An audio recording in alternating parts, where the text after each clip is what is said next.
Okay. Okay, Rules Committee will come to order. The first measure we are considering today is a bipartisan Rehabilitation for Multi-Employer Pensions Act. The bill would deliver on the majority's promise to look after the concerns of America's workers and seniors. In the decades after World War II, labor unions in several different industries banded together to create multi-employer pension plans with companies in which their membership worked. Truck drivers, coal miners, iron workers, and millions of other Americans put money from their hard-earned paychecks into these plans in hopes that someday they and their family could count on the promise of a safe and secure retirement. And for years it has worked. Then greedy speculators and Wall Street CEOs caused the 2008 financial crisis, dealing many multi-employer plans a devastating blow. Today, pension plans in every state across the country are in jeopardy. If these plans are allowed to fail, retirees will not receive the benefits they earned. So let's be clear, these retirees have no plan B. This will put the health and welfare of their families in serious danger. Now, maybe this is a radical idea, but I don't think hardworking Americans should be punished for the mistakes of greedy speculators and Wall Street CEOs. So this establishes a new office within the Treasury Department to help provide assistance to these pension plans and ensure that nobody who worked their tail off and played by the rules has to worry about a single dollar of cuts to the benefits that they earn. It also puts safeguards in place so pension plans remain strong in order to be there for today's workers when they retire. The second measure we're considering today is the Humanitarian Standards for Individuals in Customs and Border Protection Custody Act. 2 weeks ago, I joined 20 other members of Congress on a trip to see firsthand the crisis along our southern border. What I saw would shock and outrage, I think, every single person in this room. Men packed into holding rooms like sardines, lights left on all night, children sleeping on dirty concrete floors, and I'll never forget the fear that I saw as I looked at the eyes of these kids, and the shame I felt that it was happening here in America. I want to be very clear. The crisis along our southern border isn't the number of migrants, which is at its lowest level in decades. I think this is a crisis of our own making, and now our majority is taking action to prevent this inhumanity from ever happening again.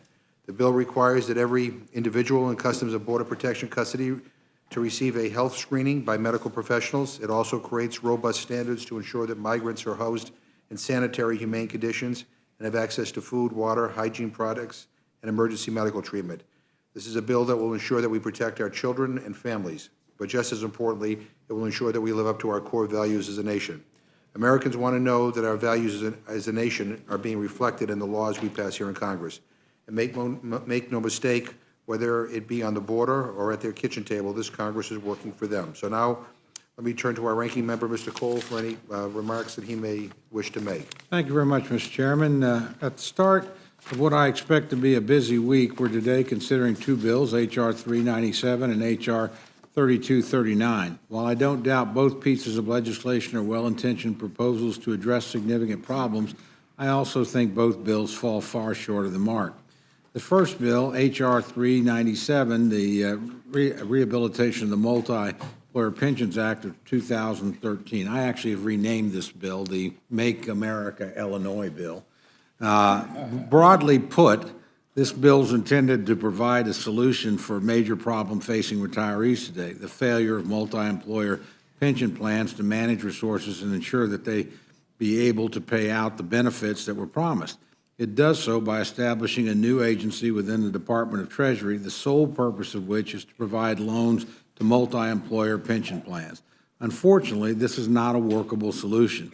If H.R. 397 were to become law, for the first time ever, American taxpayers would be put on the hook to subsidize private pension plans and to pay for retirement benefits above the amount guaranteed by the Pension Benefit Guarantee Corporation.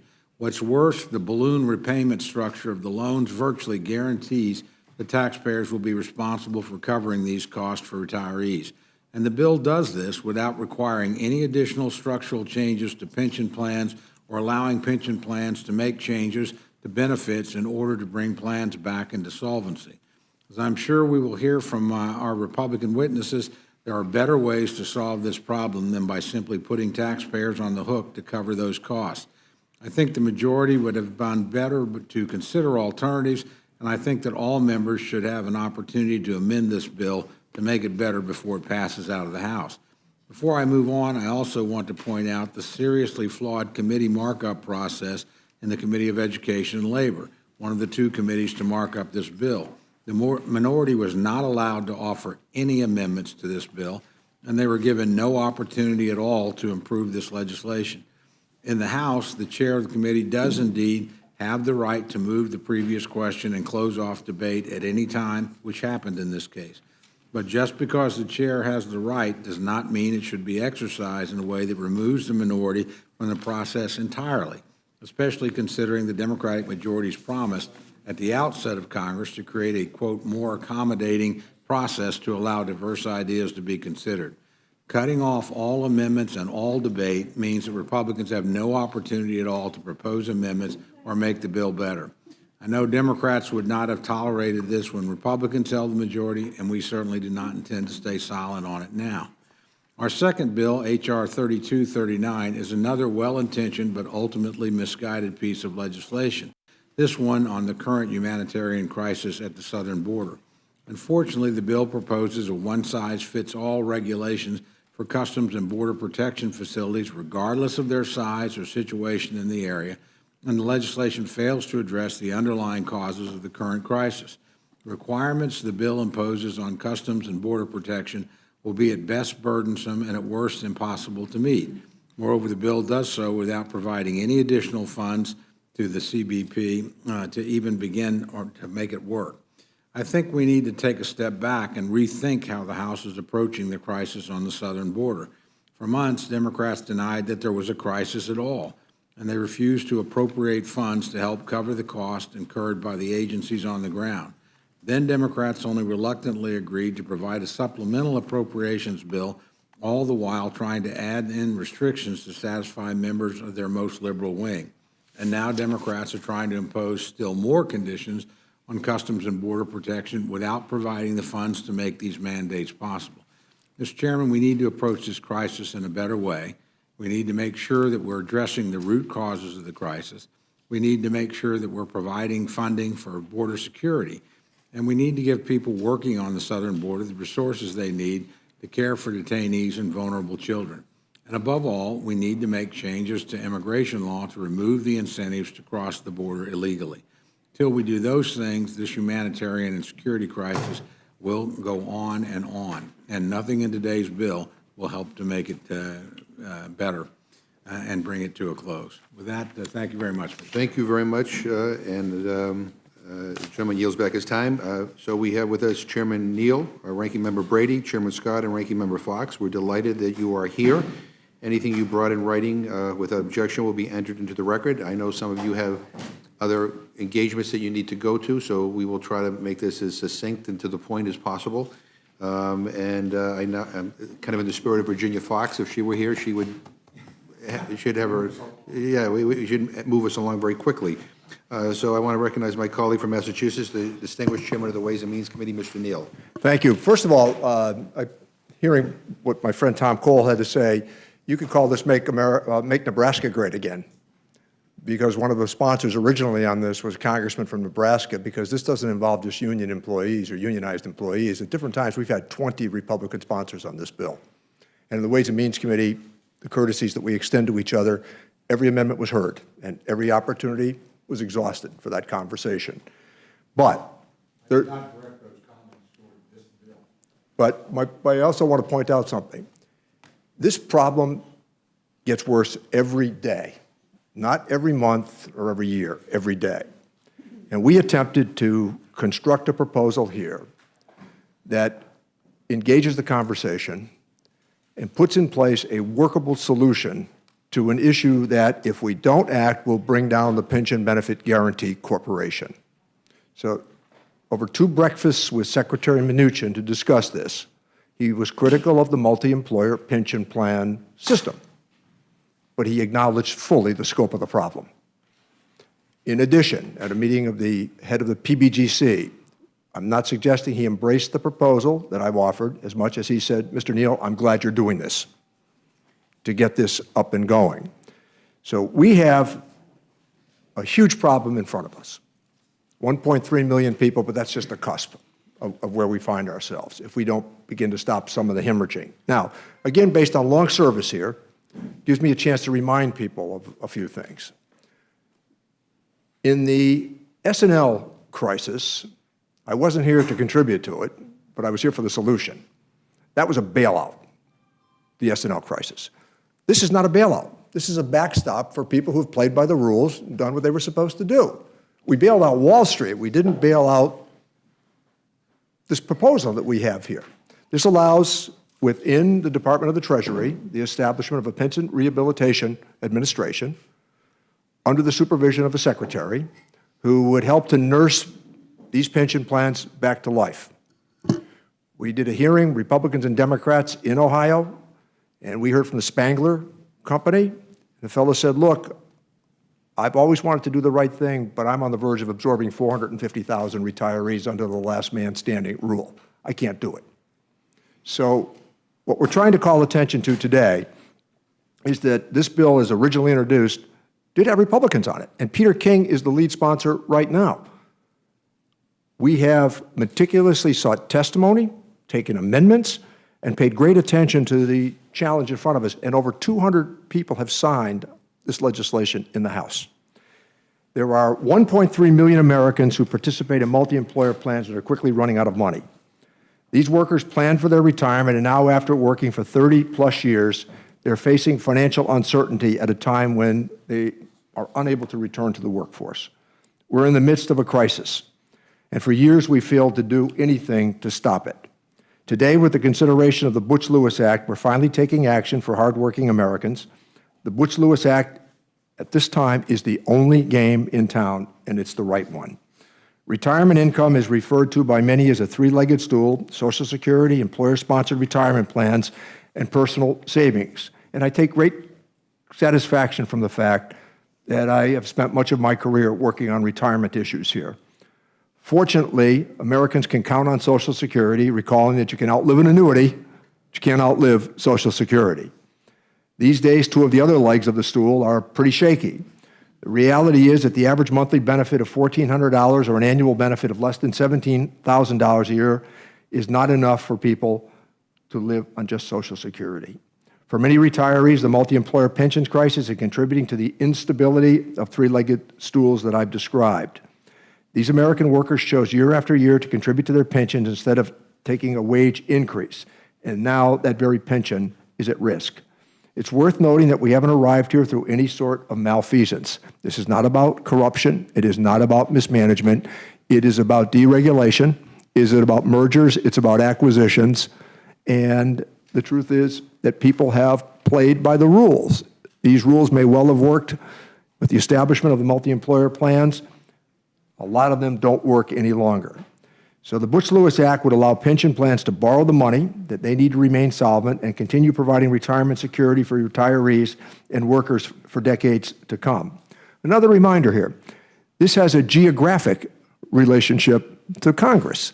These plans are all over the country. And my anticipation is when this measure comes to the floor, we're going to pick up some Republican support. The money for these loans and the cost of running the program would come from the sale of Treasury-issued bonds to financial institutions. The requirement here is all grade A securities.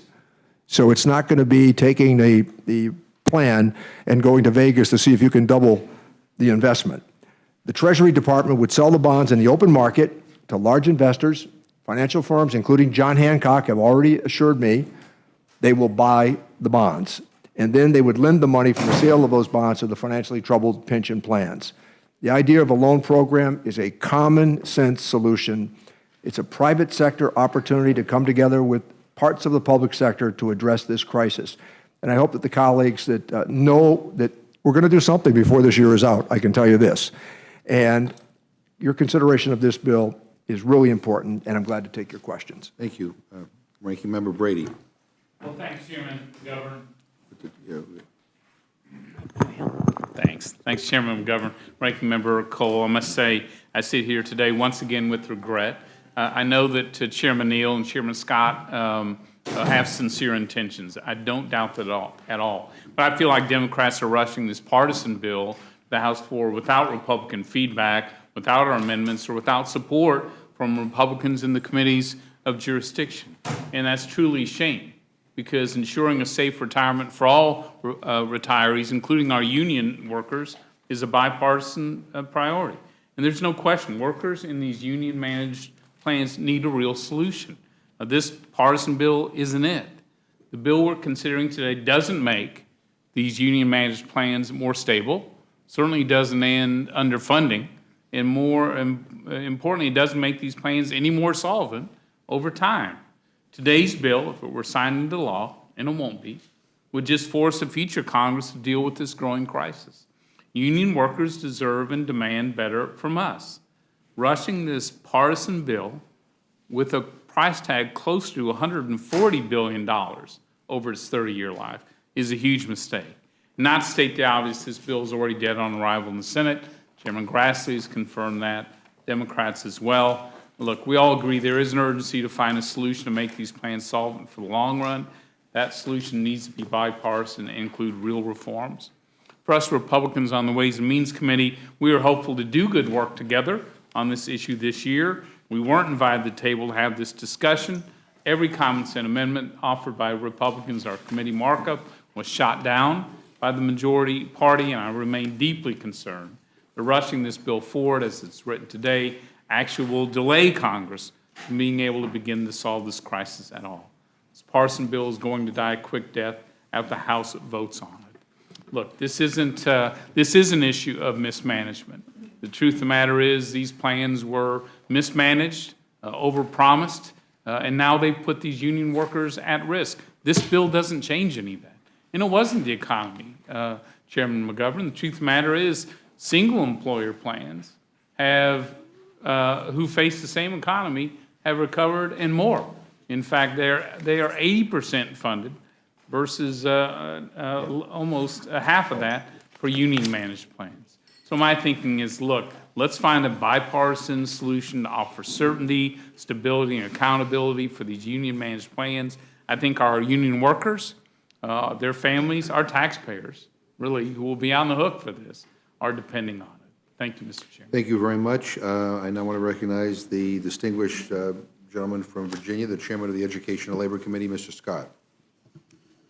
Thank you. Thank you, Mr. Chairman, Ranking Member. Mr. Chairman, as you explained, over the past few decades, construction workers, truck drivers, coal miners, and other hardworking Americans did everything they could to prepare themselves and their families for a secure retirement. Year after year, these workers actually negotiated to defer their wages in return of a promise of a pension that would allow them to retire with dignity. Now, through no fault of their own, the pension plans they earned over their lifetimes and the retirement security they were promised, all of that is endangered by the multi-employer pension crisis. Today, approximately 130 of these pension plans, covering over 1 million participants, are in severe financial distress. Some are projected to fail within the next 20 years, while others are facing insolvency over the next few years. Making matters worse, the Pension Benefit Guaranty Corporation, which insures those pension plans, is on the brink of collapse. It is projected to run out of money by 2025. It has an estimated $2 billion in assets with projected liabilities of $56 billion. If the employer pension if the employer pension plans go insolvent and the PBGC's multi-employer program collapses, there will be catastrophic consequences to the retirees, workers, and businesses.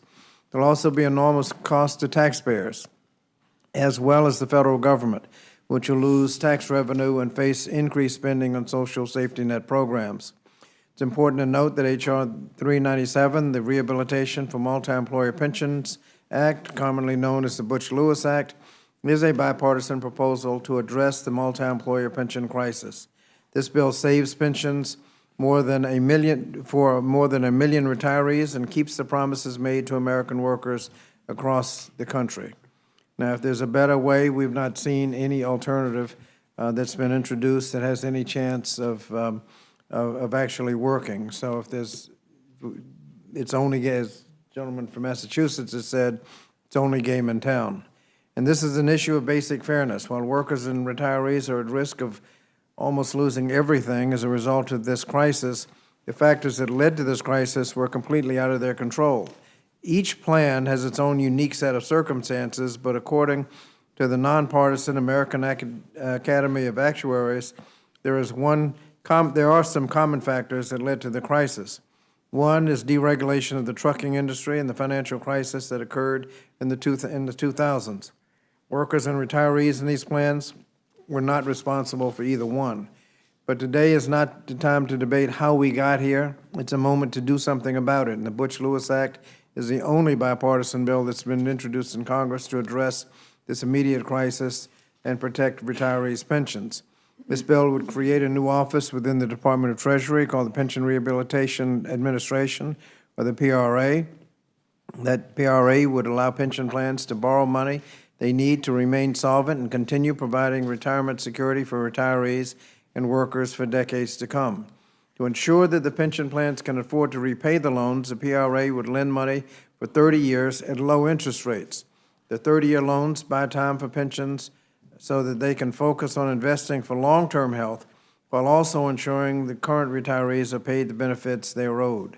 To the extent additional financial assistance is required to ensure loans are repaid, the bill provides resources to the PBGC to assist in these plans. Butch-Lewis Act would not only protect the financial security of retirees and their families, it also shield communities, regional economies, and taxpayers from the devastating fallout of the multi-employer pension collapse. Failure to address this crisis would unleash a domino effect. It would put employers out of business, force retirees onto public benefits, and severely harm communities where retirees live. Businesses have testified before the Joint Select Committee that withdrawal liabilities for multi-employer plans, such as Central States, are so large that it is impairing their access to credit and stunning their ability to grow today. One conservative economist estimated that if one major plan fails, as projected in 2025, it would be a loss of 55,000 jobs across the United States, and that's just one plan.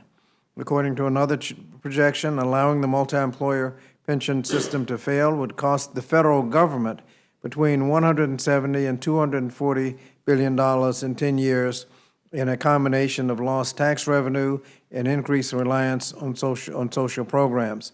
And that is the cost to the federal government. It doesn't include the pain and suffering suffered by people who've lost their pensions or businesses that go bankrupt under the last man standing. Under the last man standing, all of the employers in a plan are jointly and severally liable for all of the benefits. So as one business goes bankrupt, another goes bankrupt, the remaining businesses are stuck with the bill. We heard one small business with revenues and a couple of $1 million, a few $1 million a year, looking at billions of dollars of potential liability. And as I said, when they go to make normal business loans, the banks are reluctant to finance any kind of short-term loan because this liability may actually come to fruition. Now, the cost of as I indicated, the cost to the federal budget, 170 to 240 in the first 10 years, up to 30-year cost of 332 to over $400 billion total cost over 30 years. The latest CBO estimate of the cost of Butch-Lewis is $48.5 billion, significantly less than what we're on the hook for if we do nothing. So in fact, this bill may be the most fiscally responsible piece of legislation we consider this Congress because it can save us a lot of money. The hard truth is that taxpayers are on the hook whether we address the multi-employer crisis or not. Even Douglas Holtz-Eakin, who served on the Council of Economic Advisors for both Presidents Bush, recently acknowledged that it is not a simple choice of committing federal funds or not. He wrote, and I quote, "For Congress, it is one of those, quote, pay me now or pay me later moments, and the goal should be to minimize the necessary infusion. Doing nothing is not just the most expensive option, it's the option which will do the greatest harm to retirees who are at risk of losing everything they've worked for all of their lives." The multi-employer pension crisis has been debated and discussed extensively. Today, we're going to make a choice whether we continue to wring our hands and allow the catastrophe to unfold, getting worse every day, and unnecessarily adding hundreds of billions of dollars to the cost to the federal budget. Or we can support a bipartisan solution that addresses an immediate crisis, protects hardworking pensions, avoids a lot of misery, and saves the taxpayers money compared to doing nothing. Before I conclude, I want to make one final point that my Republicans will talk about structural and prospective reforms that are needed in the multi-employer pension system, and making sure that this crisis doesn't happen again. And I agree that reforms are necessary, and I commit to working with them and anyone in Congress on such reforms. But hopefully, over the coming months, we can develop the same kind of bipartisan consistency on those prospective reforms that exist on the Butch-Lewis Act. But in the meanwhile, we cannot delay action on addressing the emergency crisis and protecting the pensions of over 1 million Americans. When a house is on fire, you don't debate on how the fire started or what needs to be done to prevent future fires. You put out the fire. You save the talk about reforming later. And this week, we're talking about putting out the fire and preventing the multi-employer pension system from going over the brink. Finally, I just want to make one comment in response to the ranking member in terms of process. I want to point out that this bill was introduced on January 9th. We had a hearing on pensions on March 7th. We noticed the markup 5 days in advance. Noticed, although 24 hours is required for an amendment in nature of a substitute, we gave 2 days notice. We had 3 markups that day, and during the first markups, this is a third bill, no amendments were there. Then all of a sudden, there are amendments, and rather than debate the amendments, the minority decided to have the bill read from start to finish.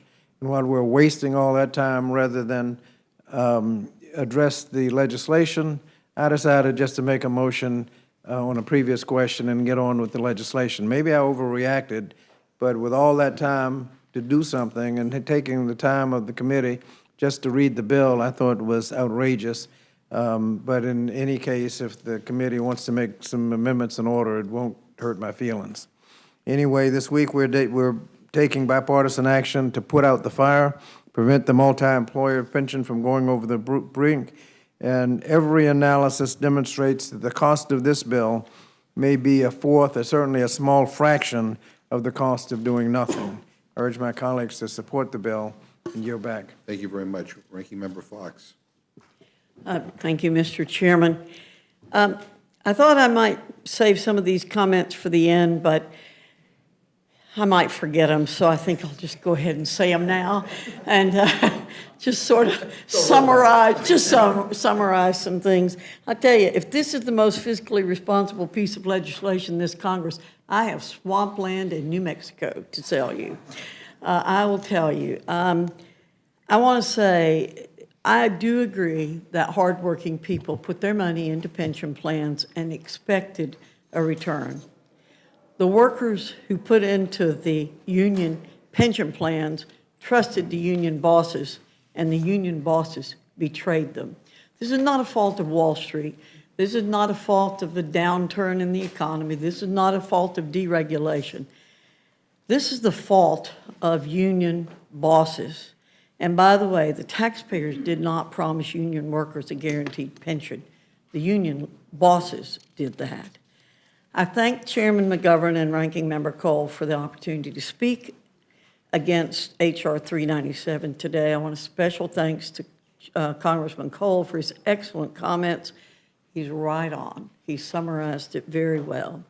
The severe underfunding of facing private sector multi-employer defined benefit plans, union plans, and the pending insolvency of the Pension Benefit Guaranty Corporation, PBGC, which will dramatically impact retirees and workers in many of these plans, are critical problems that deserve a serious bipartisan response.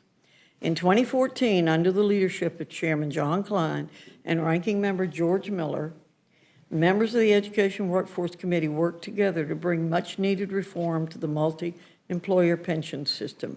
We were told then that that solution would solve the problem. This legislation before us today destroys that framework.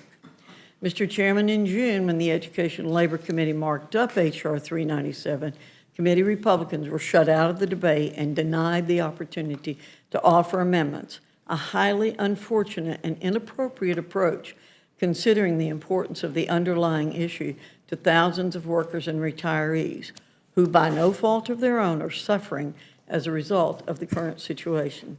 This action was virtually unprecedented in our committee and in the past history of bipartisan action on this issue. And it appears the majority is prepared to continue this partisan approach, with the minority allowed to offer few, if any, amendments when this bill is considered by the House this week.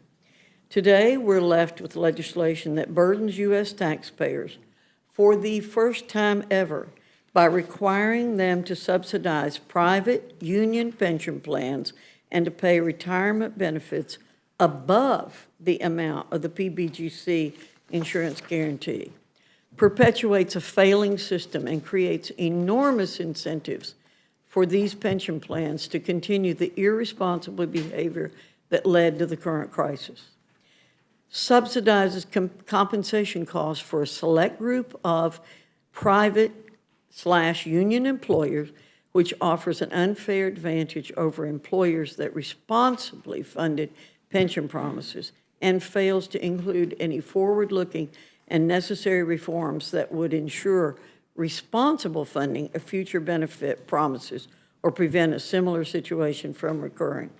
H.R. 397 establishes a new government bureaucracy within the Department of the Treasury, the Pension Rehabilitation Administration, which will issue long-term low-interest loans to failing multi-employer defined benefit plans.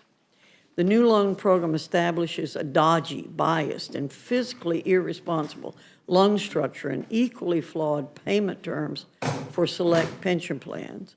A loan recipient that has previously been allowed to suspend benefits to avoid insolvency, a responsible decision supported by current law, must reinstate all benefits to previous levels. The loans will be forgiven if they're unable to be repaid. This is a taxpayer bailout of union pensions, simply stated. There are no limits on the loan amounts provided. It should be noted that in the history of the PBGC, only one loan, only one, has ever been repaid. The bill includes a creative offset that has already been included in legislation passed by the House earlier this year. So we're using offsets over and over and over again. Today, CBO released an updated score estimating the legislation could increase the federal budget deficit by at least $48 billion over 10 years. My colleague on the Education Committee stated that correctly. But let's remember that CBO released a preliminary analysis on July 9, estimating that the legislation could increase the federal budget by more than $64 billion over 10 years. In a previous estimate of a similar bill from the 115th Congress, CBO noted that the proposal's vague language made it difficult to score with precision, but estimated a possible cost upwards of $100 billion. And we all know that CBO scores only for 10 years out. But because this bill will not solve the problems it is intended to solve, and in today's dollars, we know that there's a $638 billion liability. I have no doubt that that is going to be what the American people are going to wind up paying for if this bill ever became law. The bottom line is that this bill is a risky, fiscally irresponsible, short-sighted scheme that allows the current failed system to continue. Advancing this highly flawed bill, which has no chance of being passed in the Senate, will result only in delays rather than solutions for workers and retirees who are so rightfully concerned about the state of their pensions. And many of them live in my district, and I'm very, very sympathetic to their concerns. Retirees and workers in multi-employer pension plans deserve better than a political statement disguised as a legislative proposal. Thank you, Mr. Chairman. Well, thank you very much. I appreciate the testimony here today. I think this is a good bill, and I look forward to supporting it. And I I have no questions. I do. Ms. Fox, did you really ask the clerk to read all 53 pages of this bill? Another member of the committee has. Yeah. Boy, staff don't get paid nearly enough up here to do that. So anyway, thank you. I yield to the gentleman from Florida, Mr. Hastings. I thank the witnesses for being here. I have no questions. Mr. Cole. Thank you very much, Mr. Chairman. As I understand it, Chairman Scott, right now, the Pension Benefit Guaranty Corporation actually exists as the backup for private pensions. Is that correct? And in my view, and I'm asking your response, H.R. 397 sort of turns that on its head. It makes the American taxpayer the ultimate backup for these pensions. Is that correct? The government charges insurance premiums to provide the backup insurance. It is clear, and we're talking arithmetic, that if we don't do anything, the PBGC on the multi-pension plan has about $2 billion in assets to cover some almost 50-some billion dollars in projected liabilities. It's going broke and will not be able to pay the premiums. Now, I asked, on your question, I asked every witness has never heard anybody to disagree. Having taken the premiums, and if the event occurs where we owe the money, if the money isn't in the fund, do we have or do we not have a moral obligation to make our promise good? Everybody said we have a moral, maybe not technically a legal obligation, but a moral obligation. We charge people insurance premiums, the event occurred, and we say, oh, in that pot, there's no money. No, we have a moral obligation, having sold the insurance, to cover the benefits. And nobody has any, that could be the whole more than $48 billion right there.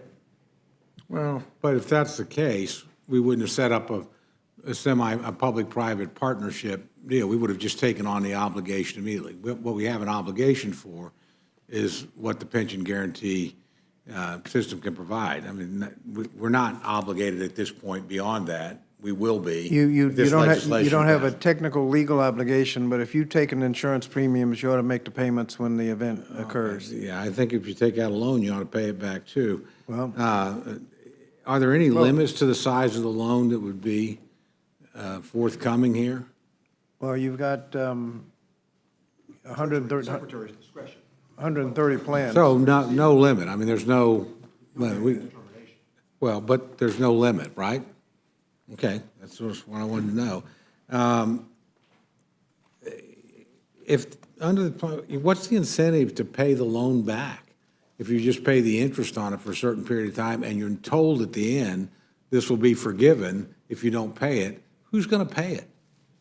We do not envision that that's going to happen. This is based on a good faith effort, and we anticipate fully that these loans will be paid back as the system is nursed back to health. That's the idea of 30 years. Pardon? Any penalty, any guarantee that the loan will We be believe that paid? the Secretary's discretion would account for that, yes. And by the way, Tom, one mention here, this was suggested earlier that this is about unions. This is not about just unions. There are independent truckers in America who, in Nebraska and places like that, Iowa, that are affected by this. This is not just about unions. It's not about malfeasance. Well, again, I think that's a fair comment. I didn't make that point. The point I make here is why would you pay it back? I mean, I'm glad you trust people Well, that if much. you can't pay it back, you can't pay it back. You have But no if you can incentive pay to. it back, but if you can pay it back, and Over that if you entire invest the, period, if have you no invest the money, you incentive will. You have no incentive to put yourself into a position to pay it back. Lower interest rate if you pay it back. Okay. Dr. And Fox. CBO has looked at that and has estimated, that's where the costs come in, the $48 billion cost. Those are the ones that won't be paying back. And that is significantly cheaper than the estimates of doing nothing, which start at 170 and go up to $400 billion over 30 years. Dr. Fox, are there any requirements in the legislation to force plan trustees to make structural changes to their plan? These things are going broke. They're not, No, Do they they're- have to they're- make any change whatsoever? No, they do not have to make any changes, and they can pay interest for 10 years. and then, I mean, for 30 years, 29 years, and then they do not have to pay the money back. This is the worst. Again, my colleague said it's the most fiscally responsible piece of legislation. It's the most irresponsible piece of legislation I've ever seen since I have been in the Congress, and that's saying a lot Do we in fire? what I've seen. I believe Mr. Brady wants to add to No, that. I was just going to say, CBO has already confirmed these dollars won't be paid back. The true cost is not $40 billion. You know, this is a 30-year balloon payment, as you characterize it. It's close to $140 billion that won't be repaid. But here's, I think, what Dr. Foxx and I, our main point. At the end of all of that, these plans still won't be solvent. In fact, the Republican amendment in the Ways and Means Committee was to have the Treasury Department do an independent analysis to make sure if you take those dollars, then not only can they be repaid, but more importantly than that, union workers have a good plan by the end of those 30 years. And that was rejected because I think there's just a tacit understanding these plans aren't getting healthier. And by the way, this is the bottom 10% of the class. These are the 10% worst performers. And we're not even, for those union workers, we're not even holding those leaders to standards that would make them healthy again. That's our point. At the end of the 30 years, we'd have another moral obligation Absolutely. without having done anything to change the plans, change the management of the plans. The same people that sort of got us in this situation will still be running these plans. With the exact same operation, same people doing the same. Certainly, Mr. Thank you. Chairman. So two things. First, I don't think the gentlelady was suggesting in her tenure that this is worse than what happened with the Wall Street bailout? Well, Well, I voted against the Wall Street bailout. I didn't think that was How good about either, so. How about Enron? I People wasn't at the top here. at Enron kept their retirement plans. The people at the bottom are the ones that lost them. How about the I SNL wasn't here issue? during Enron. I wasn't here How about during, the SNL issue? I wasn't here then Well, either. actually, with all due respect, Chairman, I think I get to ask the questions here, although I'm certainly happy to respond to yours. You But, yielded the time to me. But it is my time, so I do. But I will suggest this, the so-called Wall Street bailout bill, the money was paid back. We actually made billions of dollars. Not all of it. No, the GM money wasn't, but yeah, the bank money, we net profited off that. I didn't, by the way, vote for the GM bailout, but I did vote for the other one because I thought we were in a financial crisis, but we got every penny back and made money. This situation, we're not going to get a penny back. We're certainly not going to make money. Well, CBO said we're gonna get back a lot of it, and the net cost is gonna be about $48 billion. And we spent, on the, well, 68, and then they're gonna add in Yeah, some revenue enhancements to pay for us. I've got 64, but, whatever the Okay. number is, we're Well, losing money. Well, yeah, no, you're not losing money, because if you don't do anything, you're looking at starting at 170, going to 400. And we didn't know whether they were gonna pay back when we did the 2008, and the amount of money there was trillions. Let me And ask, unknown trillions by the Fed sneaking money out on covering stuff that we didn't know, we still don't know how much that was. okay, Mr. Chairman, I respect that. Let me ask you this question. You have any chance this bill's going to be passed by the United States Senate? No. You have any chance this bill be signed by the President of the United States? Would the gentleman yield? So, Would the gentleman yield? I say this to make my point, and that is, look, I've seen this month after month, bill after bill. We live in a period of divided government. We'll tomorrow end up discussing a bipartisan agreement on a budget deal. I don't know if it'll make it or not. I'll support it because it's a product of bipartisan negotiation. That hadn't happened here. And so this is sort of an exercise. I mean, as long as government's divided, at some point, you're going to have to negotiate with the Senate. And at some point, you're going to have to talk to the administration, or it becomes just an exercise. So that apparently didn't really happen at the committee level here, wasn't perceived to have happened. I'm not challenging anybody's intention. I would just tell you that this is all about making a point, not solving a problem. Now, if you really want to solve the problem, you have to do what Mr. Klein did and Mr. Miller did. I actually was on this committee when they brought their solution in, and they had sat down, by the way, guess what? And I'm sure this was fun for Mr. Klein with Mr. Perez, who was then the Secretary of Labor and is now the chairman of the Democratic National Committee. Pretty good guy, by the way. I worked with him myself. I will tell you this. He smokes really great Dominican cigars, but you can usually make a deal over Dominican cigars. And I say that because they approached it the right way. They sat down up front, Democratic administration, Democratic Senate at that point, still Republican House, but worked, and they got us a solution that moved us down the road. And I just suggest we've got to adopt that approach, or the approach that our leadership and your leadership and the president evidently adopted in this budget deal, and these things have got to start out in a more bipartisan way to actually become law. Because I have no doubt about your sincerity about wanting the problem zero. And I have no doubt about my friend's sincerity here wanting to do it. Everybody acknowledges there's a problem here. I just don't think this vehicle is going to get us toward a solution. So with that, Mr. Chairman, I'll yield back. Mr. Morelli?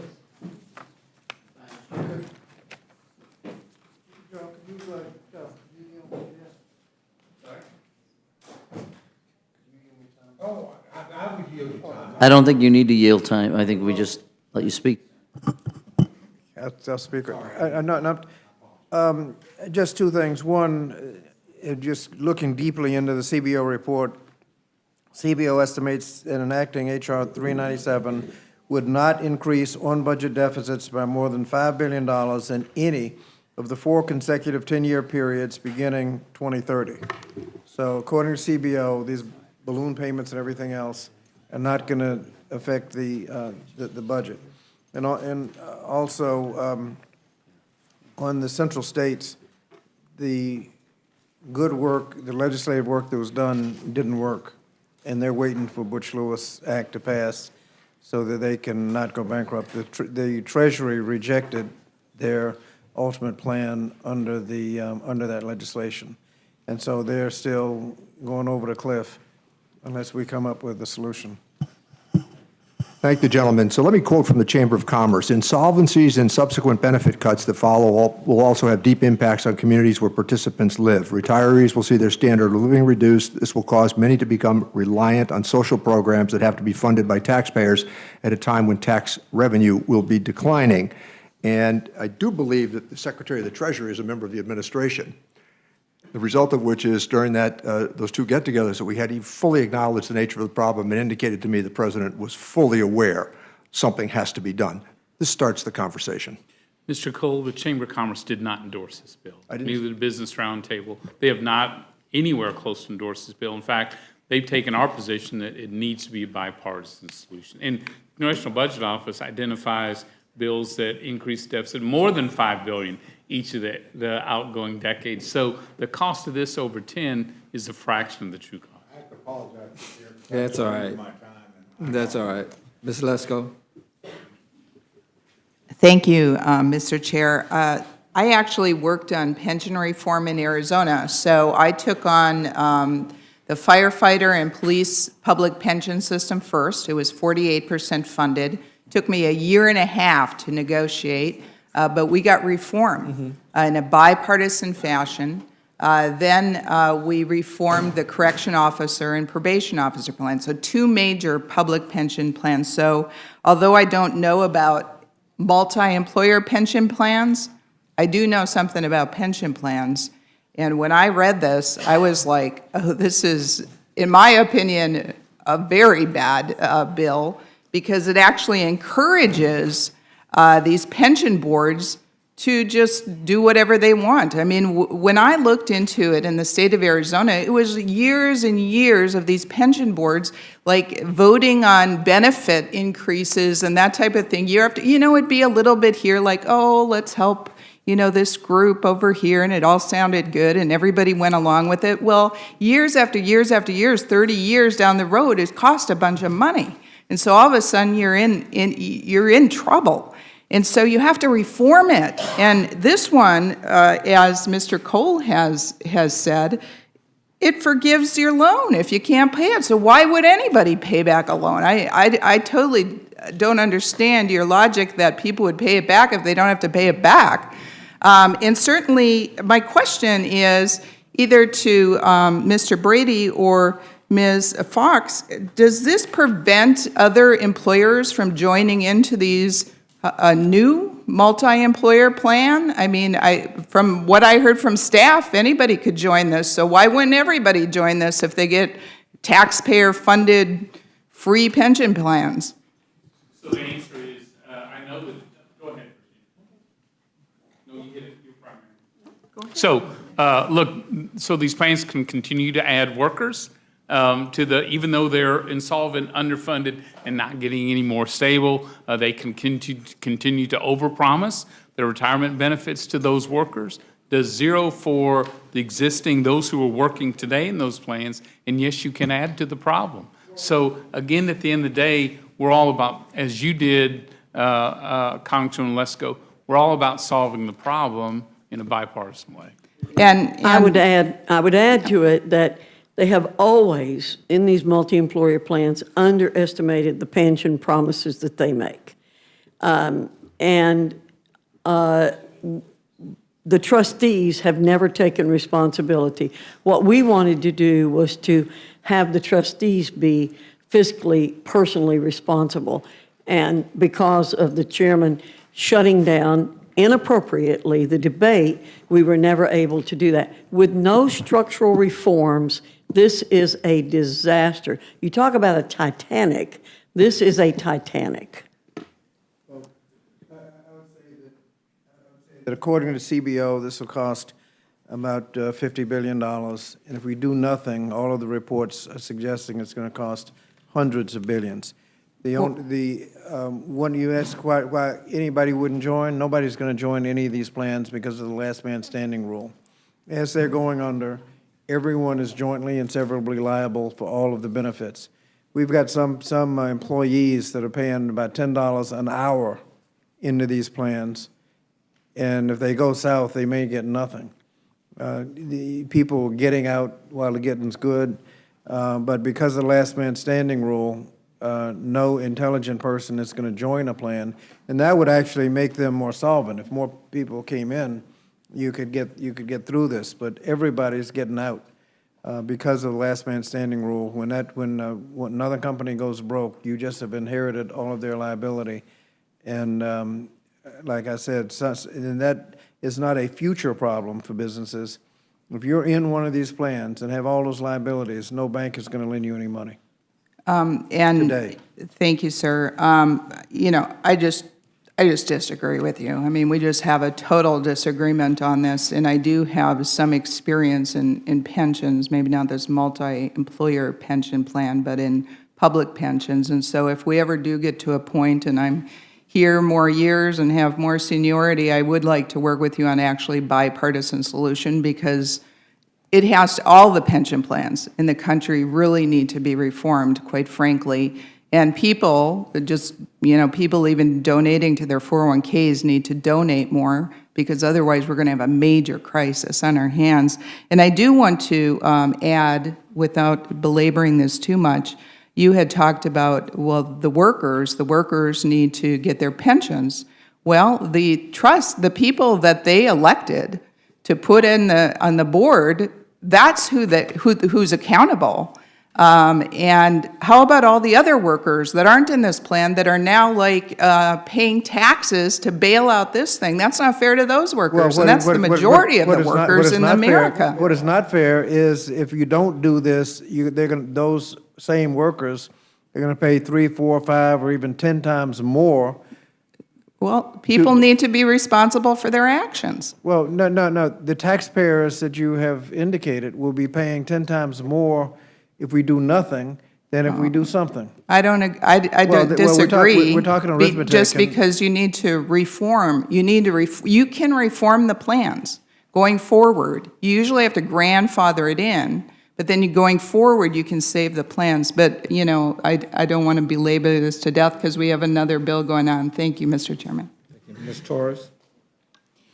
Thank you, Mr. Chairman. I just want to urge my colleagues to support this legislation. I happen to represent many of these workers, and just let me tell you, this is backbreaking work.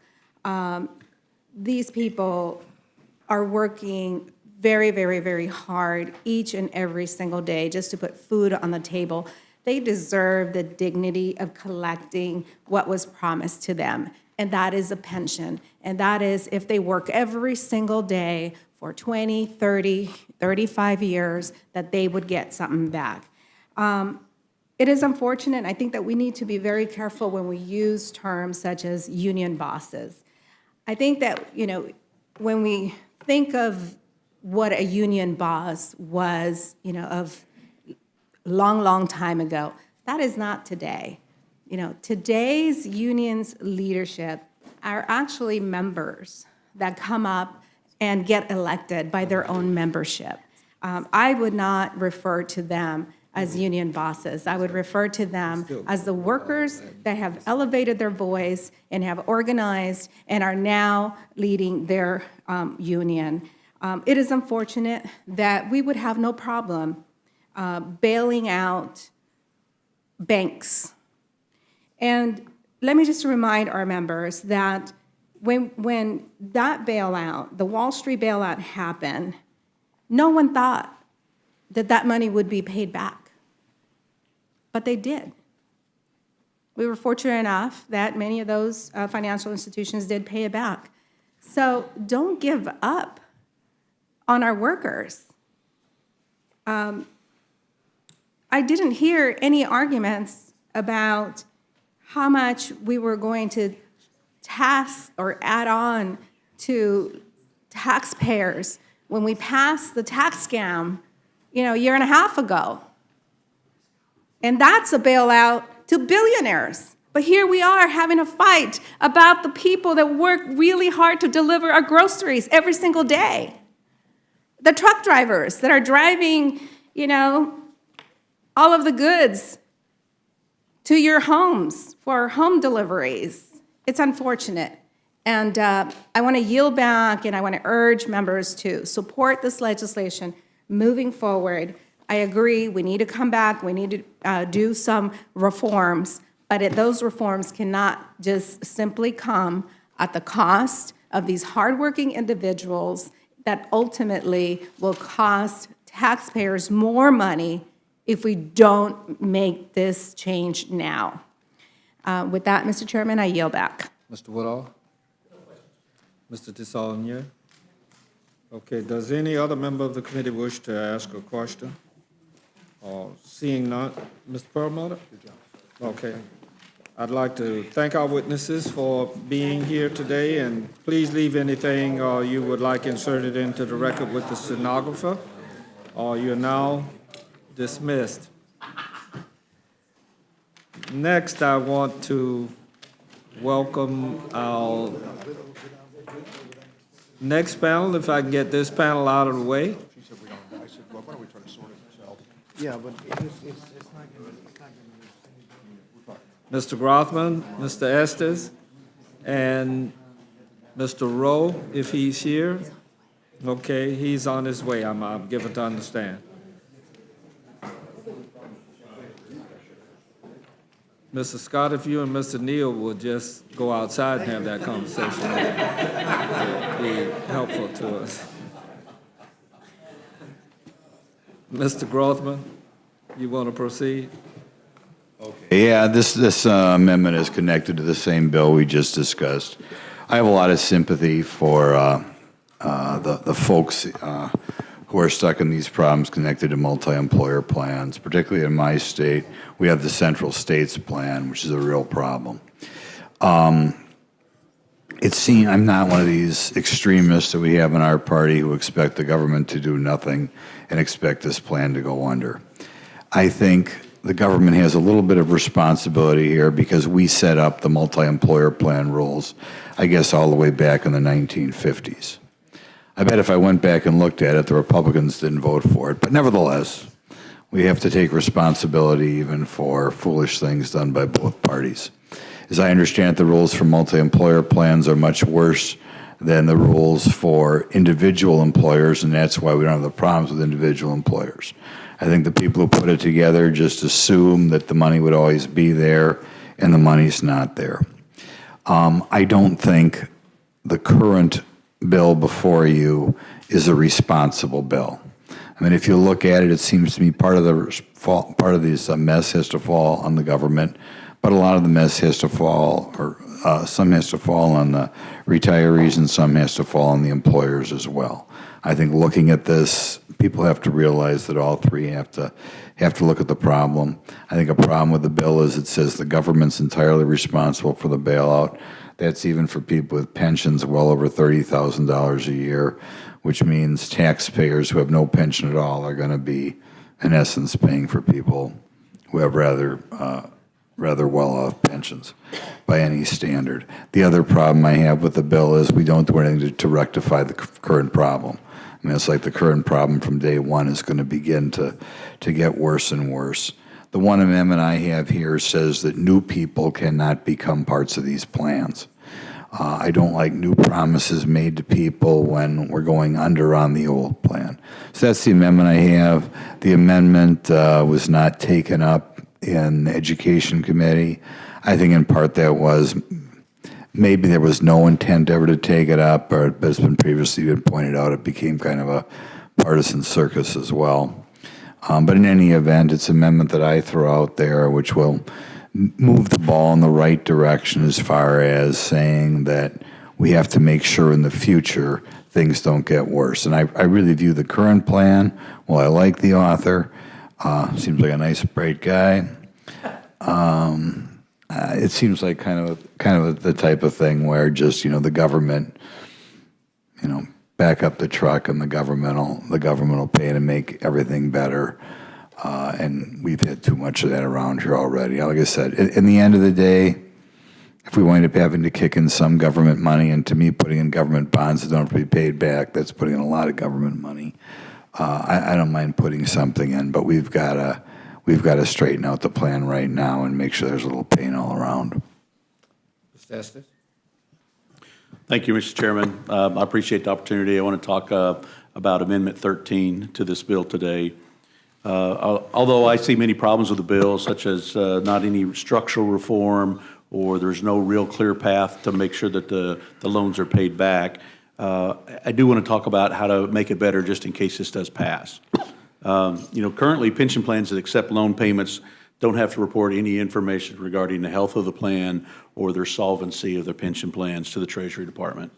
This doesn't allow the government or the pension recipients to have the full picture regarding the solvency of their plans. So rather than throwing money at a pension plan that may be insolvent, I believe we should know what reforms need to be done in order to help make sure the benefits are guaranteed to those workers. In Kansas, I was the state treasurer, and one of the things that we had to do was reform our state public employee pension system. When I was first elected, our pension system was the second worst in the country and actually dropped as low as 56% funded.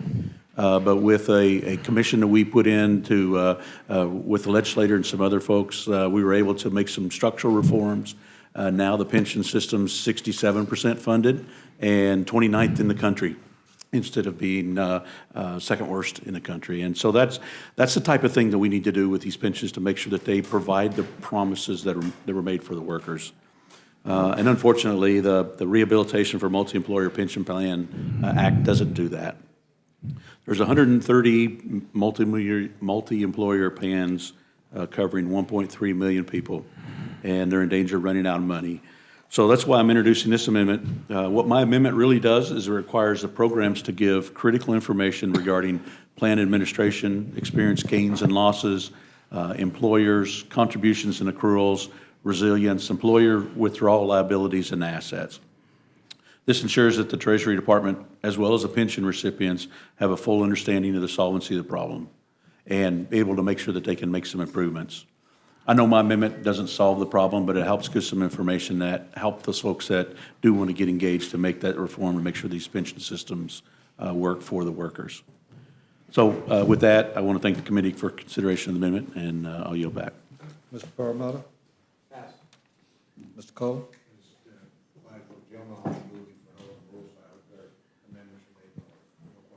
Mr. Morella? Mr. Woodall? Ms. Shalala? Dr. Burgess? Thank you, Mr. Chairman. Mr. Grossman, you mentioned Central States Pension Can you just elaborate on that a little bit and how your amendment would help that situation?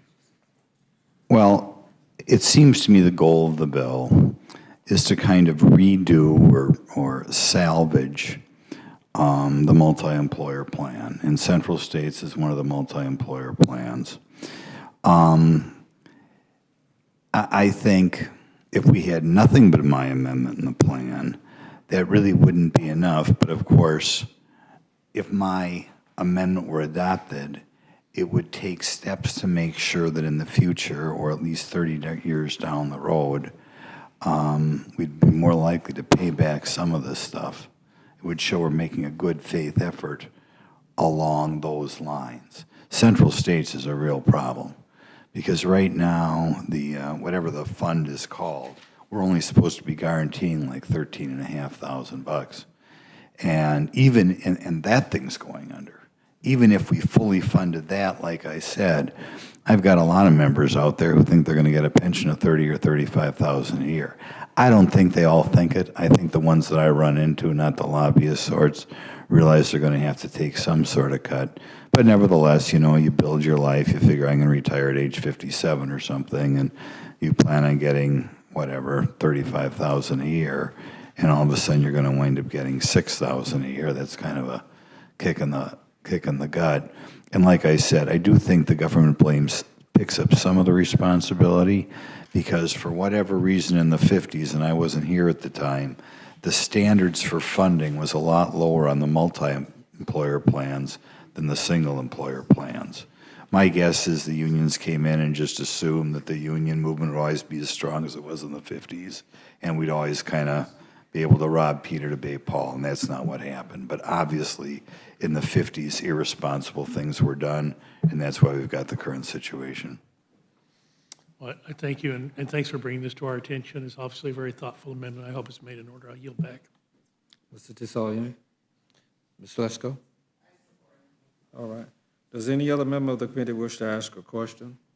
Seeing none, I'd like to thank our witnesses for being here today, and please leave anything that you would like inserted into the record with our stenographer, and you all are free to go. All right. Does any other member wish to testify on H.R. 397? I know Dr. Rowe was on his way. He's not here? Okay, that closes the hearing on H.R. 397. And I'd now like to call up our next panel, Subcommittee Chairperson, Ms. Lofgren, and Ranking Member, Mr. Collins. We're delighted that you are here. Anything you brought in writing will, without objection, be entered into the record. And I now recognize the gentlewoman from California, Ms. Lofgren. Thank you, Mr. Chairman.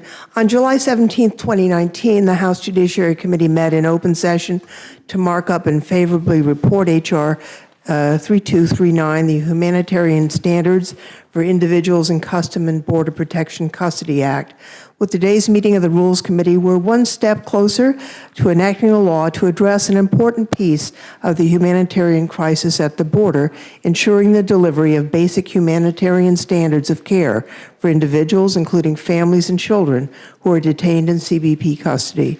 Despite the administration's claims, the horrific conditions, as confirmed by the Inspector General of the Department of Homeland Security in CBP detention facilities, cannot be pinned solely on the increasing numbers of families, women, and children seeking protection at our southern border. Certainly this is a factor, but it is the administration's mission to deter migration through heavy-handed enforcement, which has also gotten us to where we are today. The Trump administration's approach has dehumanized immigrant children and families by housing them in severely overcrowded cells, cages in some cases, where many are forced to stand for weeks on end. In some locations, access to showers, functioning toilets, and basic personal hygiene products like soap, toothpaste, and toothbrushes has been the exception rather than the rule. In the previous 10 years, not a single child died in CBP custody. However, so far this year, this fiscal year, 3 children, and 7 other individuals have died in the agency's custody. The administration should have prepared for increased numbers. Border apprehensions began creeping up in 2018. A competent administration would have planned for the expected influx of arrivals and provided the necessary infrastructure to provide basic care to migrants in need of protection. A capable administration would support CBP agents in the identification and detention of individuals who pose a risk to our country, while facilitating the release pending trial at an immigration court for those who pose no risk, so that overcrowding is not an issue. The administration has not shown competence and capability in this respect. H.R. 3239 cuts through the incompetence and restores order and basic humanity to the processing of immigrants at the border. It requires CBP to ensure that all individuals arriving at our border receive a basic health screening by a licensed medical professional. The bill also requires other emergency care professionals to be available on call so that if a life-threatening situation arises, it can be addressed quickly, within hours, instead of when it is too late. H.R. 3239 would also prohibit the severe overcrowding of children, families, and single adults, which we know is dangerous not only for those subjected to such conditions, but also compromises the health and safety of CBP personnel by creating an environment where disease can easily spread. The bill requires migrants to have access to clean clothing so that they are no longer forced to sit in clothing soiled from dirt, sweat, and heat for days and weeks at a time. Detainees would have access to a standard age-appropriate diet comprised of food that follows applicable safety standards. Although we can never predict with 100% certainty that no death will occur in the future, H.R. 3239 would ensure that children and other immigrants have a much greater chance at life and will be treated with dignity while they remain in CBP short-term custody. Just a few weeks ago, Congress passed $4.6 billion in spending to send emergency funding to the border. The Trump administration has yet to prove that it can put the money to good use and that it can treat arriving migrants with dignity rather than cruelty. H.R. 3239 would do just that. I would like to commend our colleague, Representative and Dr. Raul Ruiz for his efforts in moving this bill forward and for his commitment to the dignity and safety of every person who sets foot on U.S. soil, regardless of their country of origin. And with that, I would ask that the report of the Department of Homeland Security on conditions in the border stations be made a part of this record, Mr. Chairman. You yield back now? I yield back. All right, I thank the gentlewoman for her testimony, and I now recognize the distinguished gentleman from Georgia, the ranking member, Mr. Collins. Thank you, Mr. Chair, and I appreciate it. It's good to see you and be around. Look, we've had a lot of conversations about this in committee, and I'm not going to, and I know we're all going to be hoping to get to votes here in just a few minutes. So the biggest thing I can say about this bill is a symptoms bill and not a problem bill. This deals with symptoms. This is like someone presenting in a hospital, and they have a fever, they have coughing, they have other issues, and without realizing that they have terminal cancer, we go to treat the cough and we treat the fever, and without trying to go into the issue of the cancer that may end up killing them to start with, which is sad. And it's really a problem here, and we don't want to do that. And I could go into the depth about the problematic aspects of this bill, which I will, that is really interesting that the gentlelady talked about. I think that really goes to show the two different philosophies here in how to deal with this at the border, because one of the things this does not do at all is increase bed space of any kind. You know, although we said overcrowding and starting in cages, which actually started, let's be very honest, under the Obama administration was there as well. But this doesn't do anything to do that. It doesn't provide, you know, the instructions for bed space beyond the 72 hours for CBP. It doesn't increase this Health and Human Services capacity for permanent shelters on the unaccompanied aliens, but does impose extensive medical screenings. And I think this is where the question really becomes, and I don't question the author of this bill at all, I never have. In fact, frankly, CBP and others should comply with every custodial care requirement and go over and above, as I believe they have been.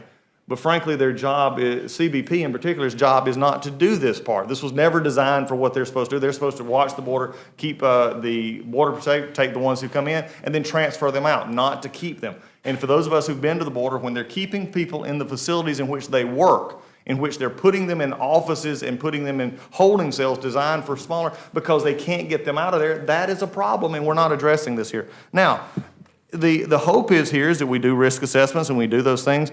I think it's interesting, we quote the folks who have, the immigrant children and others who passed away, and that is a tragedy, but we also don't take into account what they arrived at the border looking like. And some of those travels have been very long and very arduous and put them in very much of a medical crisis condition before they ever got there. What this will actually do is require that medical assessment, but it also requires interesting things on the initial medical screening, like licensed emergency care professionals, specialty physicians, including physicians in pediatrics, family medicine, obstetric gynecology, geriatric medicine, internal medicine, and infectious diseases, nurse practitioners, other nurses, physicians assistants, licensed social workers, mental health professionals, public health professionals, dietitians, interpreters, chaperones. If impractical to have them on site, CBP must have them on call. Again, when you look at this, it goes back to really what we're asking CBP to do. We need them to have the equipment and the money, and we passed that money, which was good to have, that I'm glad most of this House voted for, so that they can begin to at least try to relieve some of these conditions. But this bill does not. Again, it goes to the symptoms and not the problem. We talk about it. The other issue that I have here is really also an issue. We have a habit of blanketing stuff here and not being specific, and this bill is another blanket approach. And the talks about this bill in terms of facilities, but without talking to CBP on how they could actually do this, because it would apply to hundreds of CBP facilities. I mean, including border patrol stations, land, sea, airports of entry, checkpoints, forward operating bases, secondary inspections. In fact, the requirements apply to a busy airport like LaGuardia or Hartsfield, or Miami, which process millions of passengers a year, to a remote port of entry in Montana, or a smaller seaport in May, or even the smallest we have in Alaska, which is only open a few months out of the year. All of this applies to everybody. Instead of, again, going to the area, even if you thought this was a good idea, you're not applying it in the proper areas. You're telling a place in Alaska that they have to have all these people on call for stuff that they never see. Again, it's just a blanket approach. I don't question the possibility. I don't question the motive here. But the worst part of this bill is it increases the problem that we've experienced with the Flores settlement on a legal loophole, and that is that we continue to see adults fraudulently posing as children's parents or legal guardian to use these children as passports to come in. This bill actually expands that loophole. Now, there are probably some times that might be a possibility, but this expands it for everyone to any adult relative of the child. And again, we're already having almost 3,000, I think was one of the numbers of fraudulent cases at the border, but now we're just going to expand that out a little further, making it even harder to identify. I don't doubt the sincerity of this bill. I don't doubt the sincerity of wanting to keep people together. I don't doubt the sincerity of wanting to make the conditions there better. I think they need to be better for both, not only those who come across the border illegally, but also for the workers who are trying to manage this. And this does not do that. It just simply doesn't. And when we look at this, it goes back to the problem that I've seen before. Our committee, and this, I have to compliment Ms. Lofgren. We may disagree on policy, and especially in immigration, but she knows her stuff. She's very good at this. And I think it's very frustrating for me and for her as well that 7 months into the Judiciary Committee, we have done nothing to address the symptoms here. Even if it's not my bill. I put a bill in February to address Flores, asylum, trafficking victims, which could at least address some of these issues and curtail the flow. It could have been. Now, my answer may not be the answer that she would have, but she's got ideas as well. But we've not addressed any of this on the floor of the Judiciary Committee. In fact, what was interesting is, and we know that there's supposed to be a hearing before bills are actually done, the ANS for this bill was dropped at 10 a.m. on the morning before, at 5 o'clock, we actually had the hearing. So there's no way the hearing could have influenced the ANS. It was already drawn up beforehand. So as we just go through this, all I ask, and this gentle lady is very good at this, let's move, and I wish my chairman would come to these so I could actually ask this as well, is let's have a markup on things that matter. I may disagree with my Democratic colleagues' solution to the border issues, but nobody now, from the New York Times, the Washington Post, or anybody, is denying the crisis, and it has to do with asylum, with the Flores settlement, with trafficking victims. These are all things that have to be dealt with. Now, there's many ways to do it. This doesn't do it as we go forward. Also, I would like to, Mr. Chairman, and I'll be done. there is a part of this, and I'm understanding it's either going to be self-executed in the rule or it's going to be deemed in the rule concerning subpoenas and the properness of the subpoenas that has been issued by this House. The only thing I will say to that is I've read that it was to help the courts because the courts question it not being, but I have a problem that one of the subpoenas issued out of my committee was just blatantly asking the Attorney General to break the law. And two of the Democrat witnesses and our witness, three of them, all said that it was asked him to break the law. I would not want the House to go on record as condoning that subpoena. That is not a good thing. And as you as a former judge would understand, you don't want us to go on record as condoning a subpoena that is inherently illegal. You're asking the Attorney General to reveal 6E information that he cannot do. So as again, a blanket approach here. I appreciate the witness of this bill. I can't support it because it's so expansive, and it also doesn't address the bottom line. I appreciate you being here, and thank you for the indulgence. I yield back. I don't have any questions, and I'll yield to Mr. Perlmutter.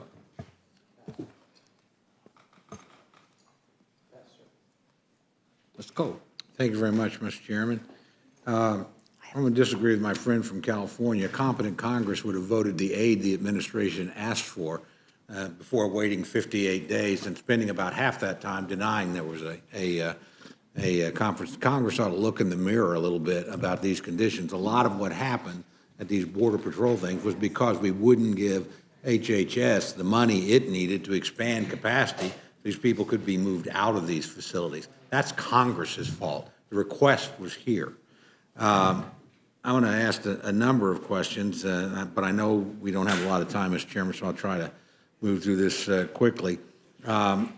Is there any money in this bill to pay for any of the regulations that are imposed? No. So we're gonna put a lot of regulations out there, but we're not authorizing a single additional dollar to make sure that we have all this time. Well, we had appropriated a very substantial sum of money just a few weeks ago, and that money's appropriated for other purposes. It's not appropriated for this bill.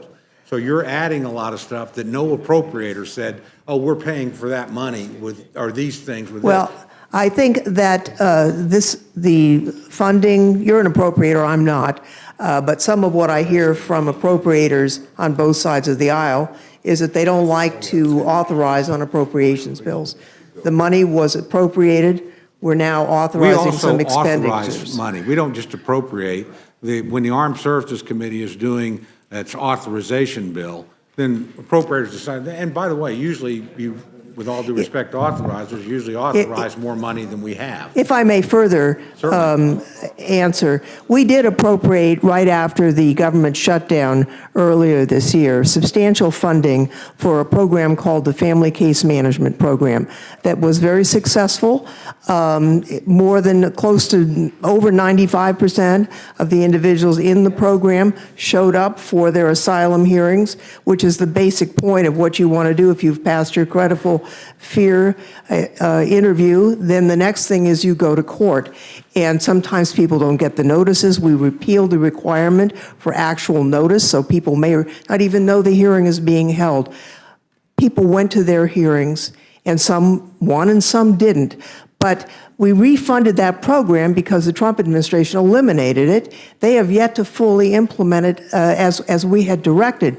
So many of the people in these facilities could have been in that program that Congress directed be done. I'll further note this, that while these children and families were piling up in the Border Patrol facilities, there were open beds in ICE. The Dilley facility was completely empty, and there were empty beds in Department of Homeland Security. They didn't turn any kids away. So this was I don't blame the agents. They're just doing their job, but this is a management failure. No, it's not. Yeah, number one, right now at the border, the family units, because of the Flores and because of the inability to keep them, all are being basically processed through within 24 to 48 hours. Then they're with ICE, and less than that, they're at NGOs within 48 to 72 hours. Some of these families were actually on my flight from El Paso back to Atlanta in the same week they walked across. So the issue is not here, which also leads into the other fact about the ICE beds being full. They were for family units and could not be used for individuals. We found this out. So, it's easy to say this, and I appreciate the young lady for bringing it out, but they couldn't be used. I actually had to bring this to the attention of the Homeland Security's director about this, on how they were keeping some individuals at a certain facility in El Paso. And when I brought it to the attention that you're keeping some in facilities that are, or shouldn't be, while you have on another facilities that are basically being unused, it was the first time that they addressed that situation. They've now made some corrections. But that, it's easy to say this, but you got to look into the details. Well, I just note, in the record, page 4 of the IG's report, she's pointing to the families held in detention. And she issued 2 management alerts because of the danger that she identified, couldn't get the attention of the management of the department. Everybody's acting. Oh, we couldn't get Nobody's the attention in of Congress. charge. They didn't think there was an emergency. We had a Congress that didn't think there was an emergency. We had a speaker that said there was no emergency. And Ms. Cole, I can also add that. And let's go back to when this started. Any additional infrastructure built after 2014 by the last administration that dealt with a surge like this? Yes. Additional infrastructure? Yes, as a So matter we of fact, actually had plenty of beds when the surge happened? in 10 days, they built a surge capacity so that people didn't have to pile up in the stations. I asked you, did they sustain that? Did they, in 2015 and 2016? And I can tell you they did. Yes, no, they did, at, what's the, Ursula facility No, they didn't. in McAllen. I want to, if I could, I don't want to use your time to correct something else, but. Again, I want to go back to my original point. Is there any money in here to pay for all the additional things we're authorizing in this legislation? I guess, in judging by the answer that you were given, I guess if you want to take the money from what we already authorized from the stuff that was, from a few weeks ago, yes. Yeah, so there is no additional money in here. Did we have a legislative hearing on this bill? You had a hearing after the fact, yes. We had a hearing on the conditions in the border with the Inspector General, But did we have one on this bill? not specifically on the bill, on the Okay, problem. Did we ask the CBP anything about their thoughts? And did we give them any time period in which you upgrade your facilities, you implement is there any sort of, time that it takes to actually do this? Or do we expect it to, if we passed it, for it to happen instantaneously? The IG testified before the subcommittee prior to the markup that the CBP had, in response to what she said was a complete current emergency, that they would be able to respond sometime later in the fall. That's their answer, and it's not sufficient, which is why we proceeded. But that's not what I asked. I asked, did we have any kind of reasonable time frame, or do we expect this to be implemented? We pass it, and the next day it has to happen. They have 6 months. In the bill? Yeah, 6 months. They have 6 months? But also. Okay, good. again, But Mr. Cole, if I can say, also here is another things I pointed out. Again, we're not going to question the need to help take care of these. The question is the efficacy of having a blanket bill that applies to a 2-person place in Alaska as much as it applies to El Paso or McAllen. Do we I mean, provide this is any wrong. discretion in terms of that, saying, okay, obviously we have No. a huge problem in this area, lots of people, so we need to be more robustly applied versus someplace else? Do we give them any discretion, or is every single, Border Patrol facility have to have essentially the same thing? Yeah. Is it a one-size-fits-all? What came out in the markup in here was it was more of a one-size-fit-all, and they were not consulted in this. Where that really came up was in languages, which I believe everybody ought to have access to language, but indigenous languages were issued here. And there's so many there, and they said, well, you can, and the gentle lady actually pointed out where you could go to, use Google or use the internet. Some of these places don't have the ability to do that. So, but yet they're required to have those available for even if they don't have them. So again, I think digging into this, I think what we found is, again, not to argue the rest of the point. My argument is the big point. We can have this kind of bill. I got no problem handling this bill if we're also dealing with the inherent problems underneath the bill, which this bill does not. And we have to see no future of having that. And this is the last week before the August break. And no money. Yield back. Thank you very much. Anybody on our side have any questions? Anyone on this side? Mr. Woodall? Mr. Chairman, you were not here when Mr. Collins made the point. Certainly, there's no more able representative of the Judiciary Committee than Ms. Lofgren, but this is one in a number of judiciary bills we've had before the committee recently where the chairman has not been able to be here. I know how busy Mr. Collins is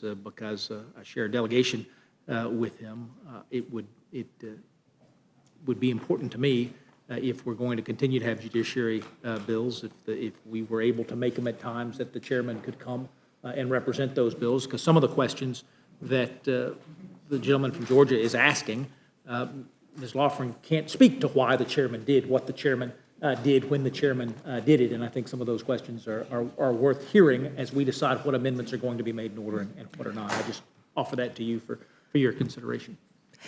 I yield back. Thank you. Did you want to respond to this? Yeah,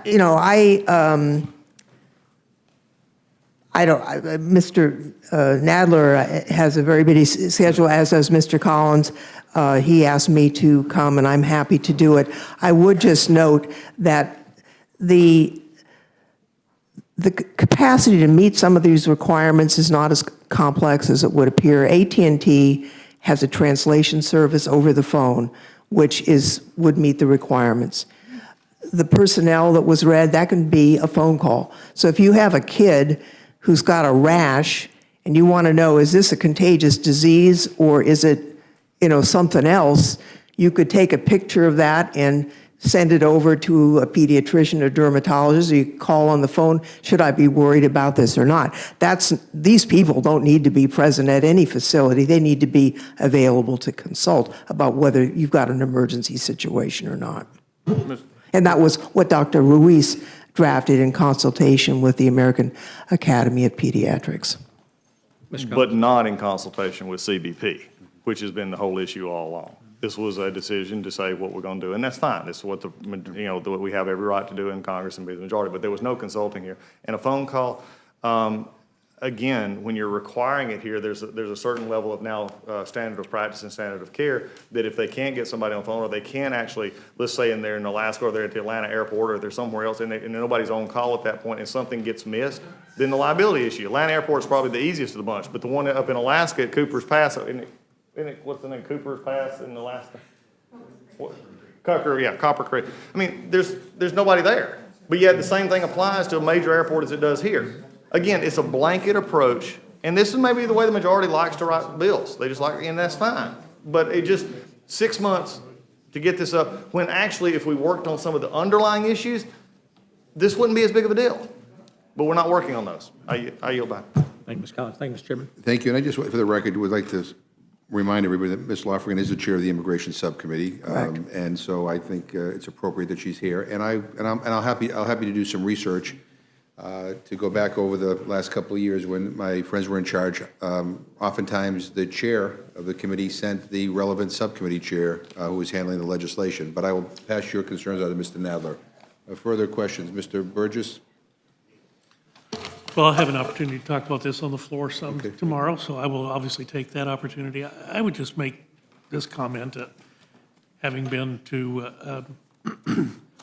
the McAllen Center Ursula twice in the last 2 months, having been down to Clint on Friday, Clint by the Customs Border Patrol facility by El Paso. I think I heard the statement that people need to be treated with dignity and not cruelty. I will tell you, the men and women of the Customs and Border Protection that are working on our behalf, these are law enforcement officers who are now performing a custodial duty that they quite honestly didn't anticipate having to do, but they're doing it, I think, in a very straightforward and reasonable fashion. And you can't question, my mind, you can't question the sincerity of the people who've taken that oath to provide the law enforcement capability of the Customs and Border Protection. I think they do an excellent job under very trying circumstances. Clint is a maximum of supposed to be 106 juveniles. They had 600 a few weeks ago. I mean, obviously that's going to stress any system. I also share some of Mr. Collins' concerns that this rather elaborate discussion or prescription of what has to happen. I mean, the whole idea at a Customs and Border Protection facility is that the stay there is limited. Chief Hull told me, and Chief Garza down at McAllen told me ideally it's under 24 hours. We'd like it to be 8 hours, but it's not supposed to be longer than 72 hours.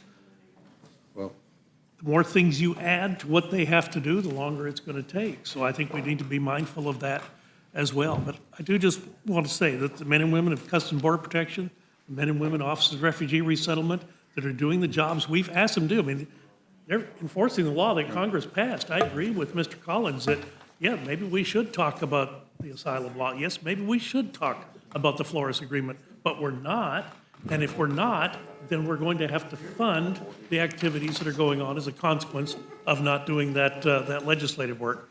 So again, I get to talk about this a lot more tomorrow, and I appreciate that opportunity. I'll yield back. Thank you, and I want to let you know, I visited the McAllen Processing Center as well, the one that Vice President Pence visited. I was there a couple of hours after him, and we were told, too, that the average stay was supposed to be a relatively short period of time. The people I talked to, some of them had been there in these really small cells for 40 days, some 60 days. So, you know, what is being told to us is not always what is being enacted. And I don't hold the individuals that the gentleman referred to who are working on these sites responsible. They are doing what they are told to do. This is, I think, the policy is what I object to, not the individuals. The individuals, in fact, I talked to some, and at Ursula, and you know, who people there who themselves told me that it was very traumatic for them to see what was happening, how people were being treated. So I just point that out for the gentleman's information. And Mr. Chairman, that facility, as you know, was stood up in a relatively short period of time in 2014 when that surge happened in that year, and it has been expanded. They would like to redo the entire facility, I but appreciate they it, but- simply can't stop long enough to Yeah, be able to do it because the numbers of people I just don't- coming across, and we're doing nothing to affect that. Mr. Collins is dead on correct. Right. If we would address the asylum issues, if we had addressed the issues surrounding the Flores Agreement, we might be. Well, I think the administration is trying to undercut our asylum laws, but that's a whole nother debate, and that's not what we're talking about here today. Ms. Lesko. Ms. Lesko. Thank you, Mr. Chair. You know, we can, I agree with Mr. Collins, and we need to address the underlying issue. But I just wanted to point out something that really caught my eye, besides that you have to require dietitians for migrants. But this temperature that's required in all the facilities between 68 and 74 degrees Fahrenheit. Do you know that my house in Arizona, we keep it maybe 78, and that is like a really nice temperature. My 89-year-old mother who lives in Arizona, she has her temperature set at 80 or 81 degrees. My district director in Arizona, I just texted her. She said she keeps her temperature in her house at 81 degrees in the day, 79 degrees at night, and that her husband talked to a senior citizen at the barber shop today who keeps their temperature at 85 degrees when there's peak high hour, rates, and 81. I mean, this is really over the top, 68 to 74 degrees. Do you know how much the electricity would cost? I mean, you couldn't even afford it. Would the gentlelady yield? Because one of the concerns that has been consistently expressed is that these facilities are like 60 degrees. Right. They're called the ice boxes. So we need to heat them up a little bit so people don't freeze. This would actually save energy compared to what we're doing now. Well, then, may I suggest we not have this prescriptive range here, but maybe a higher range, because we're going to be paying a lot on electricity. I tell you, my bill would be like through the roof if I kept my temperature at this. But to reinforce what the gentlelady just said, we met with some of the doctors who are working at the border and who treating children in particular. And one of the doctors said to me that when he was asking these children about their conditions, and they kept on describing ice boxes, he thought that he was talking about people being transported in trucks. And then he found out they were talking about being in U.S. custody. And particularly hazardous for infants. So, Mr. Chairman? Yes. I want to compliment you on one thing. I agree with the statement you just made a minute ago, that asylum issue is not what we're dealing with here tonight, but that is exactly the debate we need to have. And I appreciate you bringing it up, and I would support that 100% if we could ever get it to committee. It would, but I still believe that asylum is important for people who are fleeing persecution, and I know the president, well, I'm sure we will debate that because the administration is moving forward with something that I don't think is within the law. But anyway, no other No other members wish to testify? Seeing none, this closes the hearing, and with that, the chair will be in receipt of a motion from the gentleman from Colorado, Mr. Perlmutter. Yes, motion for H.R. 397. The rule provides for consideration of H.R. 397, the Rehabilitation for Multiple Employer Pensions Act of 2019, under a structured rule. Rule provides 1 hour of debate equally divided among and controlled by the chair and ranking minority member of the Committee on Education and Labor and the chair and ranking minority member of the Committee on Ways and Means. The rule waives all points of order against consideration of the bill. The rule provides that an amendment in the nature of a substitute consisting of the text of Rules Committee Print 116-24 shall be considered as adopted, and the bill as amended shall be considered as read.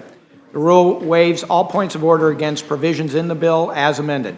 The rule makes in order the further amendment printed in Part A of the report, if offered by the member designated in the report, which shall be considered as read, shall be debatable for the time specified in the report, equally divided and controlled by the proponent and an opponent, and shall not be subject to a demand for division of the question.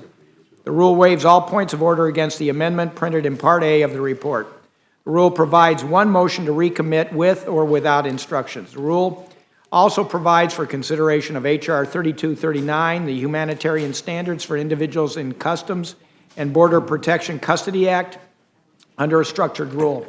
The rule provides 1 hour of general debate, equally divided and controlled by the chair and ranking minority member of the Committee on the Judiciary. The rule waives all points of order against consideration of the bill. The rule makes in order as original text for the purpose of amendment, an amendment in the nature of a substitute consisting of the text of Rules Committee Print 116-26, modified by the amendment printed in Part B of the report, and provides that it shall be considered as read. The rule waives all points of order against that amendment in the nature of a substitute. The rule makes in order only those further amendments printed in Part C of the Rules Committee report. Each such amendment may be offered only in the order printed in the report, may be offered only by a member designated in the report, shall be considered as read, shall be debatable for the time specified in the report, equally divided and controlled by the proponent and an opponent, shall not be subject to amendment, and shall not be subject to a demand for division of the question. The rule waives all points of order against the amendments printed in Part C of the report. The rule provides one motion to recommit with or without instructions. The rule provides that House Resolution 507 is hereby adopted.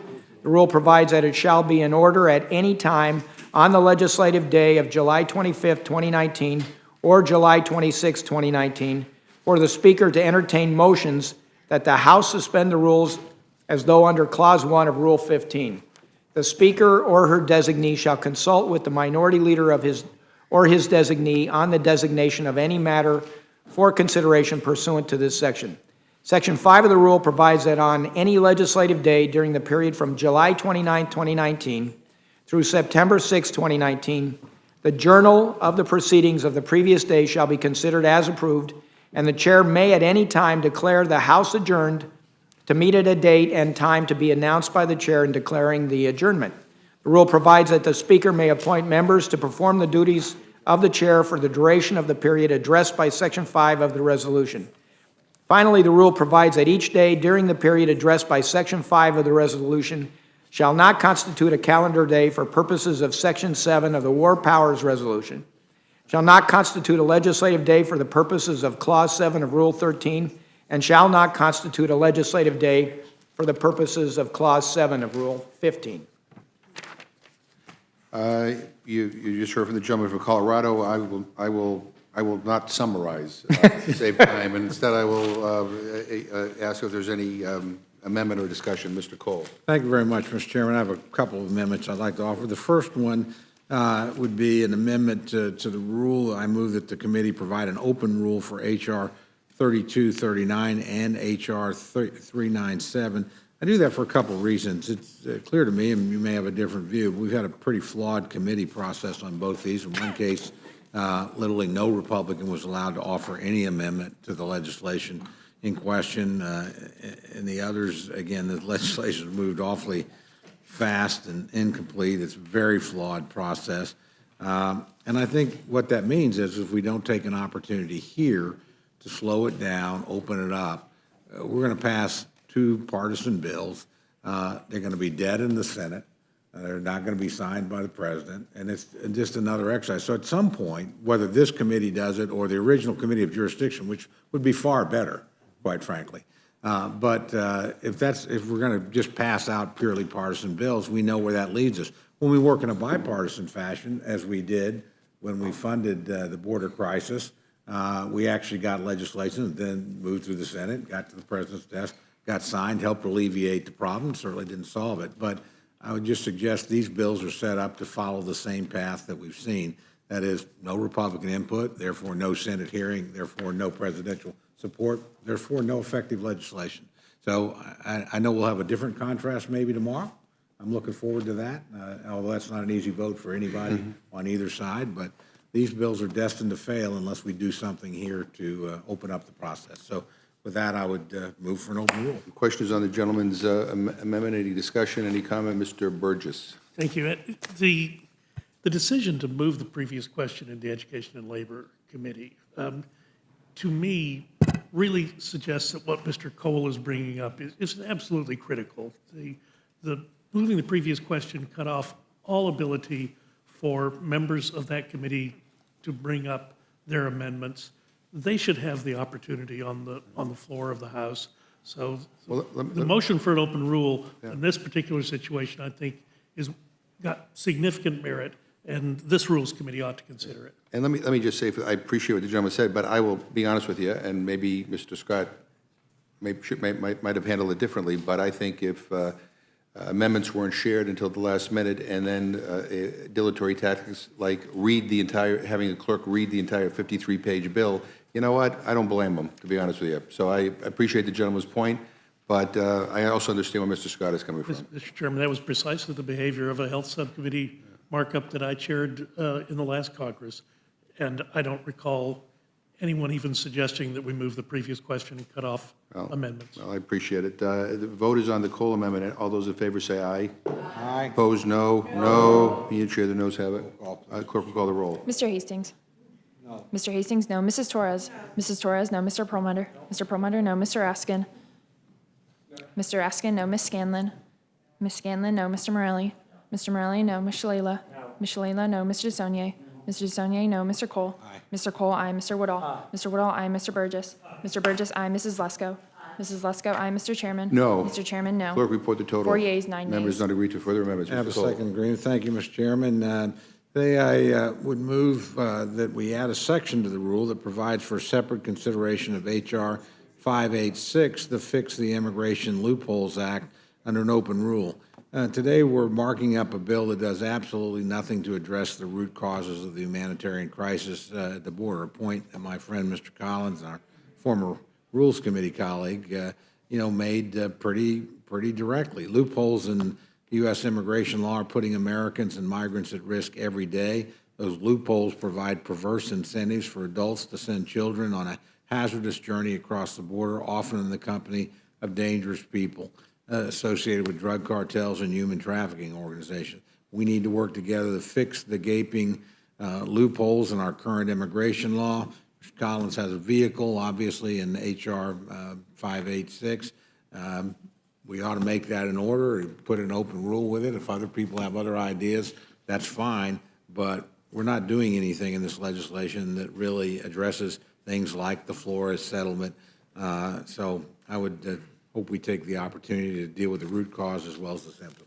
And I think there's a philosophical difference here. I mean, I think when I think of the root causes, and I not only blame this administration, but I blame the previous administration as well, a total neglect of what the realities are in these Central American countries where people are fleeing. When I was at the border, I interviewed a lot of people from El Salvador, Honduras, and Guatemala, fleeing some of the worst violence you could imagine. And until we and other countries in the area decide that we're going to work to try to help stabilize some of these countries, you can build walls, you can close all kinds of loopholes. People are going to still flee for their lives, especially when their lives of their children are in jeopardy. We don't have this. That's more of a foreign affairs question, but it's, at some point we're going to have to deal with it. Just quickly, I would agree with that 100%. Look forward to working with you. I look forward to. Any other questions or comments? Hearing none, the question is on the Cole Amendment. All those in favor say aye. Aye. Opposed, no. No. Opinion of the chair, the noes have it. Clerk will call the roll. Mr. Hastings? Mr. Hastings, no. Mrs. Torres? Mrs. Torres, no. Mr. Perlmutter? Mr. Perlmutter, no. Mr. Raskin? Mr. Raskin, no. Ms. Scanlon? Ms. Scanlon, no. Mr. Morelli? Mr. Morelli, no. Ms. Shalala? Ms. Shalala, no. Mr. DeSaulnier? Mr. DeSaulnier, no. Mr. Cole? Mr. Cole, aye. Mr. Woodall? Aye. Mr. Woodall, aye. Mr. Burgess? Mr. Burgess, aye. Mrs. Lesko? Mrs. Lesko, aye. Mr. Chairman? No. Mr. Chairman, no. Clerk will report the total. 4 yeas, 9 nays. Amendment is not agreed to. Further amendments. Mr. Woodall. Mr. Chairman, I have an amendment to the rule to make an order amendment number 7 to H.R. 397. As Mr. Cole and Dr. Burgess pointed out, there were no amendments made in order. This is an amendment that would say if a pension plan availed themselves of a loan, that the trustees of that plan would be removed and a new trustee named by the PRA administrator would take over. The legislation recognizes that even the PRA administrator won't be there in perpetuity. This is an amendment that would have been discussed had the amendments been made available, but it just seems foolish to leave the same men and women in place who led the plan to bankruptcy to now make decisions about the new loan that has been offered. And I thank the gentleman, and I just will correct the record. There is an amendment made in order. It's a Republican amendment. It's not this one, but the gentleman said there were no amendments made in order. There is a row amendment made in order on this bill. I think he made it. At committee. Oh, at committee. Oh, I'm sorry. I've not yet seen the rule, the text, but yes, in committee, this would have been Okay. offered. The vote is on the Woodall amendment. All those in favor say aye. Aye. Opposed, no. No. Opinion of the chair, the noes have it. Clerk will call the roll. Mr. Hastings? No. Mr. Hastings, no. Mrs. Torres? Mrs. Torres, no. Mr. Perlmutter? Mr. Perlmutter, no. Mr. Raskin? Mr. Raskin, no. Ms. Scanlon? Ms. Scanlon, no. Mr. Morelli? Mr. Morelli, no. Ms. Shalala? Ms. Shalala, no. Mr. DeSaulnier? Mr. DeSaulnier, no. Mr. Cole? Mr. Cole, aye. Mr. Woodall? Mr. Woodall, aye. Mr. Burgess? Mr. Burgess, aye. Mrs. Lesko? Mrs. Lesko, aye. Mr. Chairman? No. Mr. Chairman, Clerk no. report the total. 4 yeas, 9 nays. Members not agreed to further amendments. Ms. Lesko. No? I'm sorry, Dr. Burgess. Thank you, Mr. Chairman. I have an amendment to the rule to make an order amendment number 10 to H.R. 3239, offered by Mr. Stubbe of Florida. This amendment requires the Secretary of Homeland Security to add an assessment as to the costs of implementation of this legislation to a required report on plans for implementation under the legislation. You heard the gentleman's amendment. Any discussion or debate or hearing none? The vote is on the Burgess amendment. Those in favor say aye. Aye. Opposed, no. No. Opinion of the chair, the noes have it. Clerk will call the roll. Mr. Hastings? No. Mr. Hastings, no. Mrs. Torres? Mrs. Torres, no. Mr. Perlmutter? Mr. Perlmutter, no. Mr. Raskin? Mr. Raskin, no. Ms. Scanlon? Ms. Scanlon, no. Mr. Morelli? Mr. Morelli, no. Ms. Shalala? Ms. Shalala, no. Mr. DeSaulnier? Mr. DeSaulnier, no. Mr. Cole? Mr. Cole, aye. Mr. Woodall? Mr. Woodall, aye. Mr. Burgess? Mr. Burgess, aye. Mrs. Lesko? Mrs. Lesko, aye. Mr. Chairman? No. Mr. Chairman, no. Clerk report the total. 4 yeas, 9 nays. Members not agreed to further amendments. Ms. Lesko. Thank you, Mr. Chair. Of an amendment to the rule, I move that the committee make an order amendment number 8 by Mr. Schweikert from Arizona to H.R. 397. This amendment ensures for any plan applying for a loan, the Department of Treasury must conduct an independent analysis of the credit risk and repayment risk, including whether the plan will be able to provide all benefits promised by the plan as of the date the loan is due, and they can be denied the loan if they can't prove that they can pay it back. You heard the gentlewoman's amendment. Any discussion? Not hearing none. The vote is on the Lesko amendment. Those in favor say aye. Aye. Those opposed, no. No. Future, the noes have it. Do you want to vote? Okay. Thank you very much. We appreciate that. We appreciate the courtesy. Thank you very much. No other amendments? Then hearing no other amendments, then the vote is now on the motion for the gentleman from Colorado. All those in favor say aye. Aye. Opposed, no. Opinion chair, the ayes have it. You want to roll call the roll? Mr. Hastings? Aye. Mr. Hastings, aye. Mrs. Torres? Mrs. Torres, aye. Mr. Perlmutter? Mr. Perlmutter, aye. Mr. Raskin? Mr. Raskin, aye. Ms. Scanlon? Ms. Scanlon, aye. Mr. Morelli? Mr. Morelli, aye. Ms. Shalala? Ms. Shalala, aye. Mr. DeSaulnier? Mr. DeSaulnier, aye. Mr. Cole? Mr. Cole, no. Mr. Woodall? Mr. Woodall, no. Mr. Burgess? Mr. Burgess, no. Mrs. Lesko? Mrs. Lesko, no. Mr. Chairman? Mr. Chairman. Aye. Mr. Clerk, Chairman, report aye. the total. 9 yeas, 4 nays. And the motion is agreed to. And Ms. Torres will handle it for the Democrats, and who will handle it for the Republicans? And Dr. Burgess will handle it for the Republicans. The committee stands adjourned, and we got like